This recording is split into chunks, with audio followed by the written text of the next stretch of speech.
tham mối gì ok để nói cho cái tôi sắp po sổ lúc trong là trong cái gì nó trong cú đó ok cái tôi sổ trong cú này sổ trong cú nào nó một lúc bắt đê nào nữa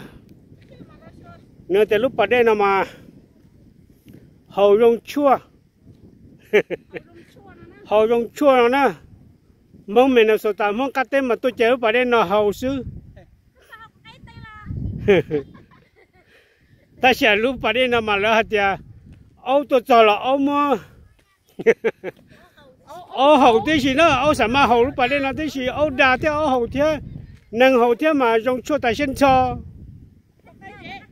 mấy tụi sư xin nhưng là đó gì nó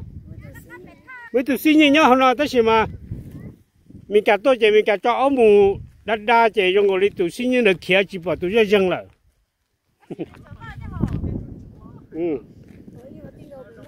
thôi mà lúc bà đây nó mà lo tròn tuôn được té và nhiều bỏ trong rồi nè tới gì mà vì tụi xin nhưng kia chỉ lúc bà đây nó chỉ nên khoa đi nó là ok chế tại sao nó bé mù nó mù phụ bé nó đó chế bé chế mù nó chế sẽ bé chế phụ tàu rồi cho nó bó số nó đó mình chế tôi chế bé chế mù phụ số nó thế nào ok